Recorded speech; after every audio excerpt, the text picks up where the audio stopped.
আজকে চলে এসেছি ফুলকো ফুলকো লুচি নিয়ে, আর সঙ্গে হবে কষা মুরগির মাংস। তো এখানে আমি মুরগির মাংসটাকে প্রথমে ম্যারিনেট করে নিচ্ছি পেঁয়াজ, আদা, রসুন, কাঁচা লঙ্কা পেস্ট দিয়ে, শুকনো লঙ্কা, হলুদ, নুন, তেল আর হচ্ছে পাতিলেবু দিয়ে সবটা দিয়ে ভালো করে ম্যারিনেট করে রেখে দিলাম। আর তারপর লাল লাল করে আলুগুলোকে ভেজে নিলাম। তো লাল লাল করে আলুগুলোকে যেহেতু ভেজে নিলাম, ভাবছো তোমরা যে এইটুকু এইটুকু কেন মাংস মানে আলু দিয়েছি, যেহেতু মাংসটা কষা হবে, লুচির সঙ্গে খাওয়া হবে, তার জন্য ছোট্ট ছোট্ট করে আলুগুলোকে ভেজেছি।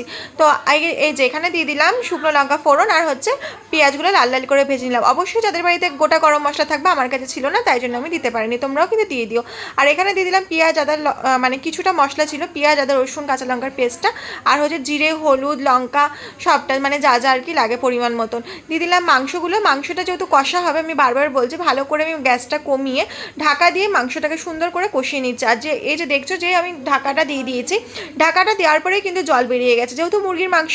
আর এখন দিয়ে দিলাম ভেজে রাখা আলুগুলো, যেহেতু আলুগুলো একটা সেদ্ধর ব্যাপার রয়েছে, যেহেতু কষা হবে, তো তাই জন্য আবারও ঢাকা দেওয়ার পরে গ্যাসের ফ্লেমটাকে একটু বাড়িয়ে দিয়ে জলটাকে ভালো করে মরিয়ে নিয়েছি, দিয়ে একদম কষা কষা করে মুরগির মাংস কিন্তু আমার রেডি। তো ফাইনাল লুক হয়ে গেছে, দেখতেই পাচ্ছ আমার মুরগির মাংসটা যতটা না দেখতে হয়েছে তার থেকে কিন্তু টেস্টিটা খুব সুন্দর হয়েছিল। তো এই যে লুচি ভেজে নিয়ে খেতে শুরু করে দিয়েছি। তো বর্ষাকালে সবাই লুচি মুরগির মাংস খেয়ে নাও ঝটপট। আর আমার ভিডিওটা ভালো লাগে লাইক কমেন্ট শেয়ার করে দাও। টাটা বাবাই, লাভ ইউ অল।